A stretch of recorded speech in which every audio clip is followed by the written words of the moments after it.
It's so easy to get a bad result when painting, but preparing your paints correctly can get you the result you want. Today we will cover what you should not do and how to improve your paint job.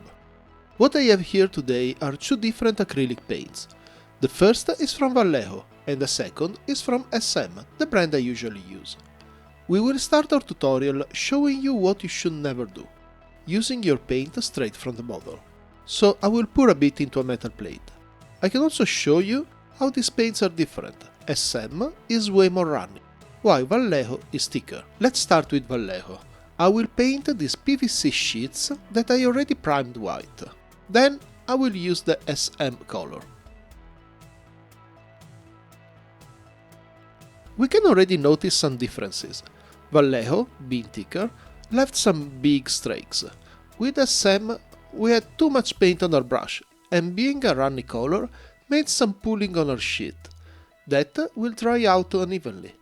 After a couple of minutes, you can see the streaks on Vallejo better, and the pooling with SM is more noticeable too. Some parts are still very wet, and gives us the opportunity to talk about a mistake you could make.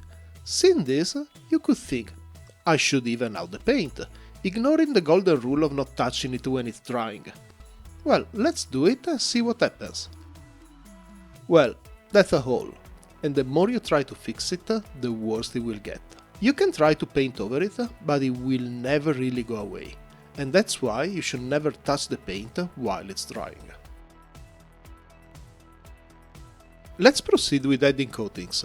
If you watch my paintbrush guides, you should know that I suggest using a cross pattern, alternating horizontal and vertical coatings.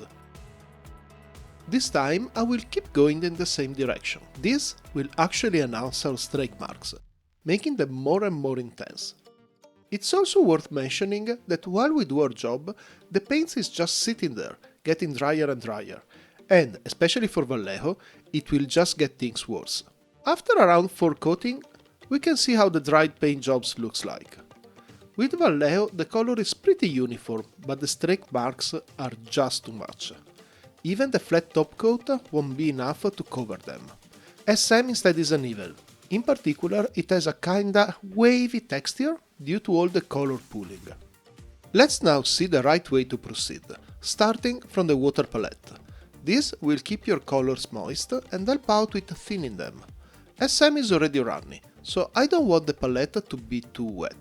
If you look at the sponge, you can see while I press that no water is coming out of it. It's still moist enough to wet my fingers though. Let's then add the paint and use the brush to spread a bit over the palette. We are doing two things, thinning it a bit and taking off the brush all the excess, just enough to apply a thin layer. I will apply my coating using the cross pattern I mentioned earlier, and we can see how there's no pooling and the streaks are minimal.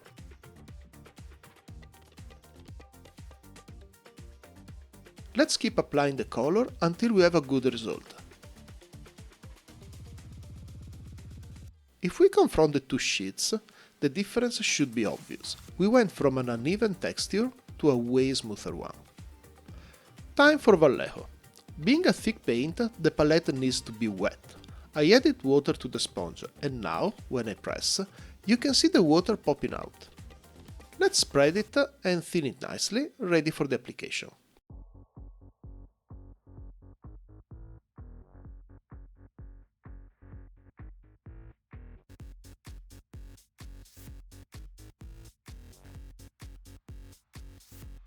And here it is. Once again the difference is night and day. Minimal streak marks and even paint. But we aren't done yet. The last test is the most important. I want to show you how everything looks like with a bit of top coat on. With the top coat sprayed and dry, we have our unthinned SM. The top coat couldn't smooth out the wavy texture and looks pretty bad. Our little hole is also still pretty visible up there. The thin version instead is nice and smooth. The unthinned Vallejo is also still bad, the streak marks are just a eyesore. Look how better the thin one is side by side.